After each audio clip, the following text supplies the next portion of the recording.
নির্বাচন যত বিলম্বিত হবে ততই আওয়ামী লীগের জনপ্রিয়তা বাড়তে থাকবে। দীর্ঘ এক মাস ভারতে অবস্থান শেষে জাতিসংঘের ৭৯তম অধিবেশনে যোগ দিতে নিউ ইয়র্ক পৌঁছেছেন প্রধানমন্ত্রী শেখ হাসিনা। হাসিনা যাচ্ছেন নিউ ইয়র্ক জাতিসংঘের সাধারণ সভায় প্রধানমন্ত্রী হিসেবে ভাষণ দিতে।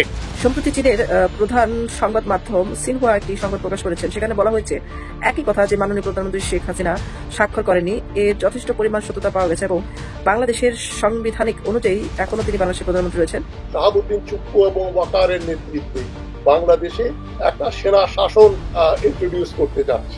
ভারতপন্থী সরকার, তারা ইউনূস সরকারকে উৎখাত করে ক্ষমতায় বসবে এবং জনগণকে তারা কঠোরভাবে নিয়ন্ত্রণে নিয়ে নেবে।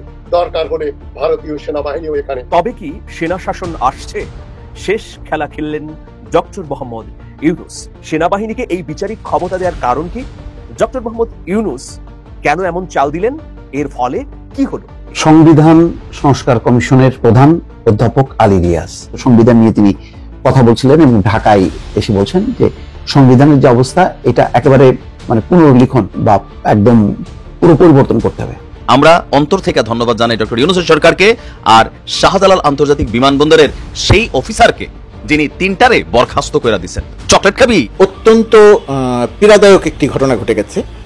সেই পীড়াদায়ক ঘটনাটি হচ্ছে যে এই ছাত্র জনতা হত্যার মূল যে দুই আসামি শেখ হাসিনা এবং ওবায়দুল কাদের দুইজনই পালিয়ে গেছে। দর্শক, আওয়ামী লীগের যারা কর্মী সমর্থক রয়েছেন আপনাদের জন্য আজকে সুসংবাদ রয়েছে।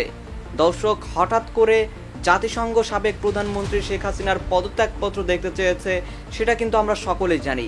কিন্তু এর পরপরই চীন এক ভয়ঙ্কর পদক্ষেপ নিয়েছে, যেখানে তারা জানিয়েছে বর্তমান যে অন্তর্বর্তীকালীন সরকার ডক্টর ইউনূস রয়েছে সেটি অবৈধ, অর্থাৎ কোনোভাবেই ডক্টর ইউনূসকে মেনে নিচ্ছে না চীন।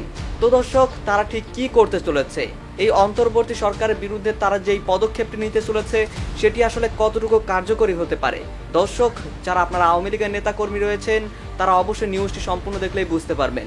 এমনকি দর্শক, এরই সাথে সাথে ডক্টর মোহাম্মদ ইউনূস কিন্তু জাতিসংঘের অধিবেশনে যোগ দিবে বলে আমরা জেনেছি। কিন্তু দর্শক, সেই একই অধিবেশনে সাবেক প্রধানমন্ত্রী শেখ হাসিনাও যোগ দিতে চলেছে। দর্শক, তারা যদি মুখোমুখি হয় তাহলে ঠিক কি একটা অবস্থার সৃষ্টি হবে দর্শক সেটিও জানতে পারবেন। তো প্রিয় দর্শক, এরই সাথে সাথে আমি ভিডিও শুরুতে আপনাদের আরও যেই ভিডিওগুলোর অংশবিশেষ দেখিয়ে শুরু করেছিলাম সেই ভিডিওগুলোর বিস্তারিত আলোচনাও কিন্তু আপনারা দেখতে চলেছেন। তাই বলবো দর্শক, যারা ভিডিওটি অন করেছেন তারা অবশ্যই নিউজটি না টেনে সম্পূর্ণ মনোযোগ সহকারে দেখবেন, তাহলে এই মূল রহস্যগুলো বা আসল ঘটনাগুলো জানতে বা বুঝতে পারবেন। তো প্রিয় দর্শক, আমি আর বেশি কথা বাড়াবো না, আমি ভিডিও শুরুতেই আপনাদের যেই ভিডিওগুলোর অংশবিশেষ দেখিয়ে শুরু করেছিলাম সেই ভিডিওগুলোর বিস্তারিত আলোচনা দেখাবো। তবে তার আগে বলি, যারা এখনো চ্যানেলটি সাবস্ক্রাইব করেননি সকলে চ্যানেলটি সাবস্ক্রাইব করে পাশে থাকা বেল আইকনটি বাজিয়ে দিবেন। আর যারা ইতিমধ্যেই সাবস্ক্রাইব করে রেখেছেন তাদের সকলকে অসংখ্য ধন্যবাদ।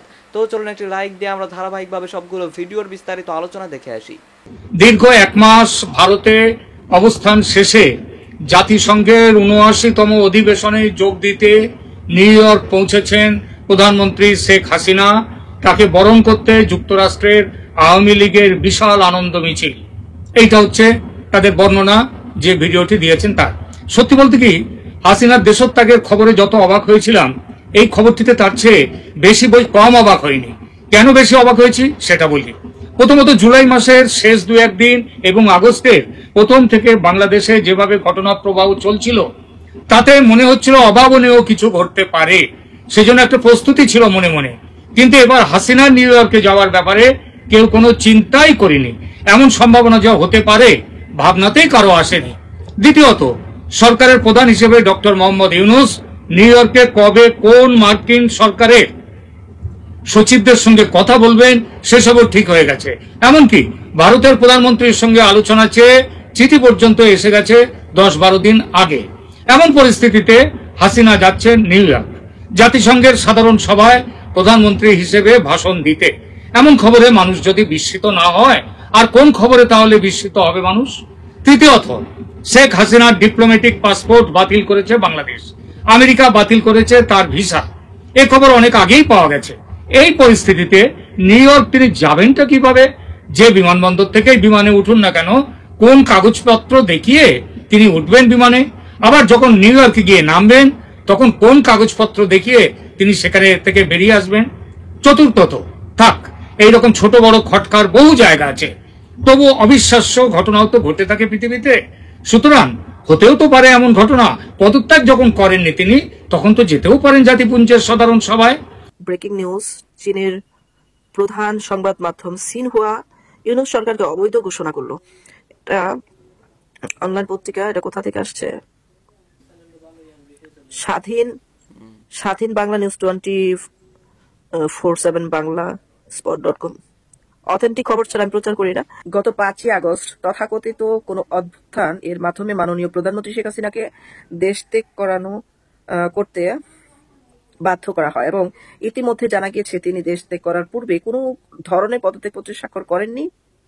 এমত অবস্থায় বোঝা যায় যে মাননীয় প্রধানমন্ত্রী শেখ হাসিনা ইচ্ছাকৃতভাবে বা কোনো রাজনৈতিক চাপে পড়ে দেশ ত্যাগ করেননি, অথবা পদত্যাগ করেননি, তাকে গান পয়েন্টে রেখে দেশ ত্যাগ করতে বাধ্য করা হয়েছে। তবে এর মূলে কে রয়েছে তা আমরাই ইতিমধ্যে অনুমান করতে পারছি।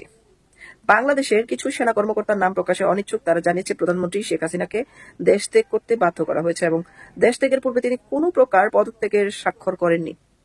এছাড়া আন্তর্জাতিক সংবাদ মাধ্যম আল জাজিরা একটি সংবাদ প্রকাশ করেছে, সেখানে বলা হয়েছে একই কথা যে শেখ হাসিনা এখনো বর্তমান বাংলাদেশের প্রধানমন্ত্রী, কারণ তিনি পদত্যাগে স্বাক্ষর করেননি। ইতিমধ্যে ভারত, চীন, রাশিয়া এবং বিশ্বের বিভিন্ন দেশ প্রধানমন্ত্রী শেখ হাসিনা পক্ষে জাতিসংঘের কথা বলেছেন এবং জাতিসংঘ থেকে জানানো হয়েছে এই বিষয়ে গুরুত্ব সহকারে তদন্ত করা হবে এবং তদন্ত রিপোর্ট অনুযায়ী কাজ করা হবে। সম্প্রতি চীনের প্রধান সংবাদ মাধ্যম সিনহুয়া একটি সংবাদ প্রকাশ করেছেন, সেখানে বলা হয়েছে একই কথা যে মাননীয় প্রধানমন্ত্রী শেখ হাসিনা স্বাক্ষর করেনি, এর যথেষ্ট পরিমাণ সত্যতা পাওয়া গেছে এবং বাংলাদেশের সাংবিধানিক অনুযায়ী এখনো তিনি বাংলাদেশের প্রধানমন্ত্রী রয়েছেন ও জোরপূর্বক ক্ষমতায় আসা অন্তর্বর্তীকালীন সরকারের অবৈধ বলে ঘোষণা করা হয়েছে এবং অতি শীঘ্রই এর কার্যকারিতা সম্পূর্ণ করা হবে।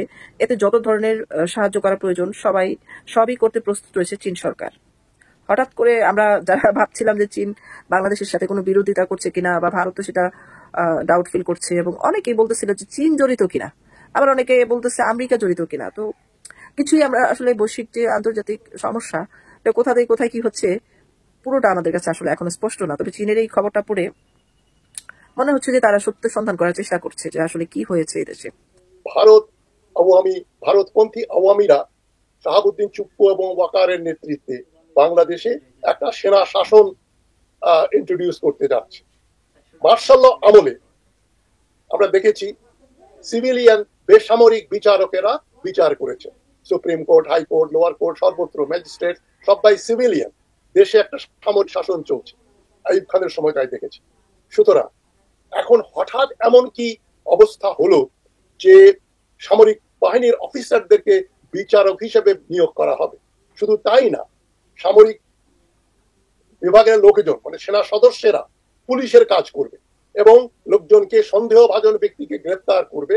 তার মানে তার সেলফোন খুলে দেখবে ফোনের মধ্যে কি আছে, তার ব্যাগের মধ্যে কি আছে, বাড়িতে কি আছে, গাড়িতে কি আছে, অফিসে কি আছে, শরীরে কি আছে, সমস্ত যে কোনো সময় সেনা সদস্যরা যে কোনো লোককে থামিয়ে বা তার বাড়িতে ঢুকে, গাড়িতে ঢুকে তার ফোন নিয়ে দেখতে পারে। এটা হচ্ছে আমার ব্রিচ অফ প্রাইভেসি। এটা 1898 সালের কলোনি আমলে হতে পারতো, 2024 সালের স্বাধীন বাংলাদেশে এটা সম্ভবপর নয়, অনভিপ্রেত। সুতরাং এটা করে তারা ক্ষান্ত হচ্ছে না, তারা সেনাবাহিনীর কমিশন অফিসারদেরকে বিচারকের চেয়ারে বসাচ্ছে। এটা আনকনস্টিটিউশনাল, কেন দেশে কোনো সামরিক শাসন জারি হয় নাই। সামরিক শাসন হলেও সেনা অফিসারেরা বিচারকের আসনে বসেন না। সুতরাং আমি যে সিনারিওটা আজ সকালে আপনাদের বলেছি, যে দেশে একটা ভারতপন্থী সরকার, তারা ইউনূস সরকারকে উৎখাত করে ক্ষমতায় বসবে এবং জনগণকে তারা কঠোরভাবে নিয়ন্ত্রণে নিয়ে নেবে। দরকার হলে ভারতীয় সেনাবাহিনীও এখানে চলে আসবে। ভারতের প্রতিরক্ষা মন্ত্রী রাজনাথ সিং কিন্তু বলেই দিয়েছে বাংলাদেশের জন্য তাদের একটা যুদ্ধের প্রস্তুতি নিতে হবে। চুপ্পু এবং ওয়াকার এবং জেনারেলরা এই ইউনূস সরকারকে পরাজিত করে ক্ষমতায় চলে আসবে এবং ভারতপন্থী আওয়ামীদের রাজ সম্পূর্ণ করবে। কারণ কালকে আমাকে ঢাকা ক্যান্টনমেন্ট থেকে 2জন সার্ভিং লেফটেন্যান্ট কর্নেল এবং আরেকজন রিটায়ার্ড জেনারেল আমাকে বলেছেন যে ওয়াকার এখন পুরোপুরি আওয়ামীদের সহায়তা করছে এবং জেনারেল ওয়াকারের তত্ত্বাবধানে গোপনে দেশ ছেড়েছেন অগাস্ট মাসে।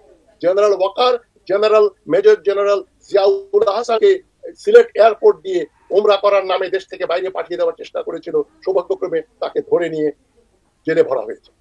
ওয়াকার সর্বত্র রয়েছে এবং ওয়াকার এবং এই দুইজন মানে জেনারেলরা এবং আওয়ামী পন্থী লোকেরাই দেশ চালাচ্ছে। এর হাত থেকে আমাদেরকে এখনো আমরা পুরোপুরি মুক্ত হতে পারিনি। তবে যে সিনারিওটা আমি আজকে বলছি আপনাদের, যে ছাত্র জনতা কিন্তু বসে নেই। ছাত্র জনতা যদি হাসিনাকে উৎখাত করতে পারে, গণভবনে গিয়ে যেভাবে তারা ঘেরাও করে একটা ইতিহাস সৃষ্টি করলো, যে দেশে আবু সাইদের মতো ছেলেদের জন্ম হয় যারা বুক পেতে গুলি নেয়, সেখানে কিন্তু জেনারেল ওয়াকার যদি মনে করেন তিনি খালেদ মোশাররফের মতো একটা ব্যবস্থা করে ফেলবেন ইউনূসের হাত মোচড়ে, অসম্ভব ব্যাপার হবে না। কিন্তু সংবিধান সংস্কার কমিশনের প্রধান অধ্যাপক আলী রিয়াজ, এই কমিশন পুনর্গঠন হলো। কদিন আগেই ডক্টর স্বাধীন মালিকের নাম ঘোষণা করা হয়েছিল। 6টা কমিশন করা হয়েছিল, তার মধ্যে একটি গুরুত্বপূর্ণ কমিশনের প্রধান ছিলেন ডক্টর স্বাধীন মালিক। তো সবাই তাকে চেনেন, জানেন যে তিনি সংবিধান বিশেষজ্ঞ।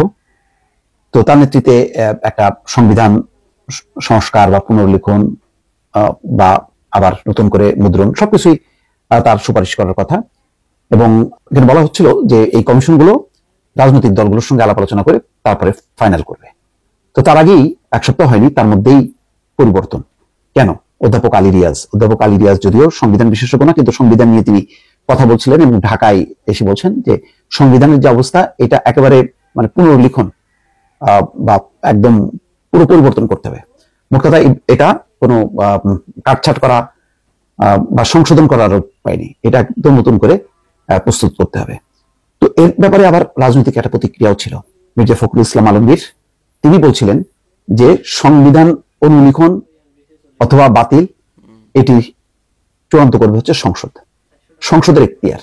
এবং তিনি বলেছিলেন যে যদি সব মানে সংস্কার যদি মানে অন্তর্বর্তী সরকার করে তাহলে নির্বাচিত পার্লামেন্ট কি করবে, এমন একটা প্রশ্ন তুললেন পরশুদিন। তারপর পরই এই ঘটনাটা। এখন এর সাথে কোনো রাজনৈতিক সংযোগ আছে কিনা, ডক্টর স্বাধীন মালিক এটা মাইন্ড করলেন কিনা, যে যেখানে রাজনৈতিক দলগুলির যদি এরকম দৃষ্টিভঙ্গি থাকে, তাও বিএনপির মতন প্রধান রাজনৈতিক দল যেখানে একদম পরিষ্কার সংবিধান প্রসঙ্গে বলছে যে সংবিধানে হাত দেওয়ার এখতিয়ার হচ্ছে নির্বাচিত পার্লামেন্টের, সেখানে তিনি নিশ্চয়ই বিব্রত হওয়ার কথা। তো এটার কোনো কার্যকরণ নাকি এমনি থেকে তার, যেটা আসিফ নজরুল বলছেন যে তার আসলে পেশাগত ব্যস্ততার কারণে তিনি আর থাকতে চাচ্ছেন না। এখানে প্রথম আলোকে তিনি বলেছেন আসিফ নজরুল যে অধ্যাপক স্বাধীন মালিক পেশাগত ব্যস্ততার কারণে সংবিধান সংস্কার কমিশনের প্রধান হিসেবে দায়িত্ব পালনে অপারগতা জানিয়েছেন। তাহলে আগে কি কথা বলা হয়নি? কথা না বলে কি ডক্টর ইউনূস জাতির উদ্দেশ্যে ভাষণে তার নামটি ঘোষণা করলেন? একটা মানে গরমিল আছে, একটা ঘাটতি আছে, হয়তো সেটা সামনে নিয়ে আসতে চাচ্ছেন না কি ডক্টর স্বাধীন মালিকও এই ব্যাপারে কোনো বক্তব্য দেননি। আসিফ নজরুল বলছেন যে আমার ধারণা যে প্রতিটা কমিশনের যে প্রধান করা হলো, ইফতেখারুজ্জামান, তারপরে বদির আলম মজুমদার, সব সেরা মানুষগুলোকে সামনে আনা হলো, আব্দুল মুহিত চৌধুরী, সবার সাথে কথা বলে নিশ্চয়ই জাতির উদ্দেশ্যে ভাষণে এই নামগুলো ঘোষণা করা হলো। এখন যখন নাকি নাই, তখন হতে পারে এর মধ্যে আবার রাজনৈতিক ভাবে একটু অসহিষ্ণুতা, সবকিছু লক্ষ্য করে ডক্টর স্বাধীন মালিক হয়তো কমফোর্ট ফিল করেনি, এমনটা হতে পারে। আবার যেটা আসিফ নজরুল বলেছেন সেটাই হয়তো হতে পারে যে তার ব্যস্ততার কারণে। তবে সংবিধান নিয়ে বেশ সোচ্চার অধ্যাপক আলী রিয়াজ, তিনি খারাপ করবেন, তিনি এই পদের যোগ্য না, এটা বলার কোনো অপেক্ষা রাখে না। তিনি বিস্তারিত এই সংবিধান নিয়ে অনেকদিন কথা বলেছেন এবং ঢাকায় সেমিনারে বিস্তারিত কথা বলেছেন। 11 তারিখে এটি করা হয়েছিল ডক্টর স্বাধীন মালিক সহ মোট 6টা কমিশন। রাষ্ট্রবিজ্ঞানী আলী রিয়াজ বর্তমানে যুক্তরাষ্ট্রের ইলিয়ন স্টেট ইউনিভার্সিটির ডিস্টিংগুইশড অধ্যাপক, আটলান্টিক কাউন্সিলের সিনিয়র অনাবাসিক ফেলো ও আমেরিকান ইনস্টিটিউট অব বাংলাদেশ স্টাডিজের প্রেসিডেন্ট। তো এখানে একটি কথা বলা হচ্ছে যে আগামীকাল বৃহস্পতিবার নতুন গঠিত 6টি কমিশনের প্রধানদের নিয়ে বৈঠক করবেন প্রধান উপদেষ্টা ডক্টর মোহাম্মদ ইউনূস। অর্থাৎ যে নতুন যে 6টা কমিশন গঠন হয়েছে সেই কমিশনের প্রধানদেরকে সাথে সরাসরি 5টি কমিশনের প্রধান সশরীরে এবং অধ্যাপক আলী রিয়াজ ভার্চুয়ালি যুক্ত হবেন। অধ্যাপক আলী রিয়াজ নিজের কর্মস্থল থেকে ছুটি নিয়ে সংবিধান সংস্কার কমিশনের প্রধান হিসেবে দায়িত্ব পালনের জন্য শিগগিরই দেশে ফিরবেন। তো যাই হোক, একটা ভালো উদ্দেশ্য নিয়ে তিনি ফিরছেন এবং আগামীকাল তিনি কথা বলবেন এই কমিশনের সাথে, যাতে কমিশন দ্রুতভাবে কাজ শুরু করে। এই কমিশনের এই কাজের শুরুর প্রাক্কালেই আমার যেটা ধারণা, যেটা একটু রাজনৈতিক দলগুলোর সঙ্গে একটু মত বিনিময় করা দরকার, যে কমিশন যে 3 মাসের সময় দেওয়া হয়েছে সেই 3 মাসের মধ্যে যাতে করতে থাকে এবং এর মধ্যে রাজনৈতিক দলগুলোর যে প্রত্যাশিত নির্বাচন সেই ব্যাপারটাও যাতে খোলাসা করা হয়। নতুবা দেখা যাবে যে রাজনৈতিক দলগুলো কোনো আগ্রহী পাচ্ছে না এইসব বিষয়গুলো নিয়ে। অর্থাৎ রাজনৈতিক দলগুলোর অন্তর্ভুক্তি খুবই জরুরি। রাজনৈতিক দলের অংশগ্রহণ ছাড়া কমিশন কাজ চালাতে পারবে না। যদি রাজনৈতিক দল তীব্রভাবে বিরোধিতা শুরু করে তাহলে কমিশনের যে সমস্ত ভদ্রলোক যাদের নাম বলা হচ্ছে তারা নিজেরাই নিরুৎসাহিত হবে, নিজের থেকেই সরে পড়বে। আমার পুরুষকে কারেন্টের শক দিয়েছে হাসিনা, আমি নির্দোষ, তাহলে হাসিনার গোপনাঙ্গে কারেন্টের শক দিলে সমস্যা কি? বলেন, আমি তো নির্দোষ মানুষের যদি কারেন্ট শক খাইতে পারে, হাসিনার পাশাই কারেন্ট শক খাইতে সমস্যা আছে? শুনতে খারাপ লাগছে? খারাপ লাগছে? শরম লাগছে? এমন দৌড় দিব, হাসিনা তো কাপড় পরে পালাইছে। তোমরা যারা এই হাসিনাকে রক্ষা করার চেষ্টা করতেছো, হাসিনা আমারে কেন গ্রেপ্তার করলো? কেন জরুরি মনে করলো ইয়ামিনকে গ্রেপ্তার করার? কেন জরুরি মনে করলো আমির খসরু ভাইরে গ্রেপ্তার করার? কেন জরুরি মনে করলো সালাউদ্দিন টুকু ভাইরে গ্রেপ্তার করার? কারণ হাসিনা জানে এই আন্দোলন নাড়াচ্ছে হলো এরা, এই এরাদের গ্রেপ্তার করলেই আন্দোলন বন্ধ হবে। সেই খেলায় হাসিনা খেলছিল। তাহলে যে সকল সমন্বয়ক সোনামিয়ারা বিপ্লবের শিক্ষা দিচ্ছেন আমাদেরকে, এই মিয়া বিপ্লব কি বুঝেন? বিপ্লব যেদিন ঠেলা দেবো জায়গা মতো বিপ্লব বুঝবেন বিপ্লব কি জিনিস। শুধু একটা কথা বলি, হাসিনা চট করে বাংলাদেশে ঢোকার সাহস পাইলো কিভাবে? তার মানে তাকে এখান থেকে কেউ গ্যারান্টি দিচ্ছে আপনাকে আসতে হবে। সেটা কে দিচ্ছে গ্যারান্টি? বলেন। কিসের চুপ্পু? চুপ্পু তো নসু মিয়া, ওর তো বিচি নাই এখন। ও কেমনে হাসিনাকে গ্যারান্টি দেয়? এই সরকারের মধ্যে থাকা আওয়ামী লীগের দালালরা হাসিনাকে গ্যারান্টি দিচ্ছে যে বিএনপিকে ব্যালেন্স করতে হলে আওয়ামী লীগের প্রয়োজন। অর্থাৎ সদ্য গণহত্যায় জড়িত হাসিনাকে আশ্বাস দিচ্ছে আপনাকে আসতে হবে। তাই তো হাসিনা বলছে চট করে আসবো। আমিও বলতেছি যারা এই আশ্বাস দিচ্ছে এবং হাসিনা, সবাইকে আমরা বিচার করব। আমার যে ভাইগুলো চোখ হারাইছে, আমরা হাসিনা এবং শেখ পরিবারের সদস্যদের একটা একটা করে চোখ খুলে চোখ হারানো ভাইদেরকে চোখ দান করব। চোখ দান করব। আমাদের স্পষ্ট কথা, হাসিনা আমার যে ভাইদেরকে পেটে লাথি মারছে, হাসিনার পেট বরাবর তলপেট বরাবর লাথি মারবো। যে আমাকে তলপেট বরাবর লাথি মারছে, হাসিনা আমার পাছায় ব্যাট দিয়ে মারছে না, লাঠি দিয়ে, তাহলে হাসিনার পাছায় দিয়ে মারলে সমস্যা কি? আমার পুরুষকে কারেন্টের শক দিয়েছে হাসিনা, আমি নির্দোষ, তাহলে হাসিনার গোপনাঙ্গে কারেন্টের শক দিলে সমস্যা কি? বলেন। আমি তো নির্দোষ মানুষের যদি কারেন্ট শক খাইতে পারে, হাসিনার পাশাই কারেন্ট শক খাইতে সমস্যা আছে? শুনতে খারাপ লাগছে? খারাপ লাগছে? শরম লাগছে? এটা তো বাস্তবতা। বাস্তবতা না কি? আমার চোখে মুখে 70 থাপ্পড় মারছে, তাহলে যে হাসিনা আমার চোখে মুখে থাপ্পড় মারলো, হাসিনার চোখ মুখ থাপ্পড়ায় অন্ধ করে দিতে সমস্যা কোথায়? বলেন। বিচ্ছিরি লাগছে তাই না? নারী সেই জন্য, হ্যাঁ, এই নারীতে এতগুলো মানুষ হত্যা করছে। কি হত্যা করছে না? হত্যা করছে না? এই হলো বিষয় ভাইয়েরা। এখানে যেই উদ্দেশ্যে আমরা দাঁড়াইছি, আপনারা ভাবতে পারেন এই কড়া পোলাবান দাঁড়াইছে, এই কড়া পোলাবান যে কি হাসিনা জানে, হাসিনা জানে বলে আমাদের গ্রেপ্তার করছিল। ঠিক আছে, হাসিনা আমারে কেন গ্রেপ্তার করলো? কেন জরুরি মনে করলো ইয়ামিনকে গ্রেপ্তার করার? কেন জরুরি মনে করলো আমির খসরু ভাইরে গ্রেপ্তার করার?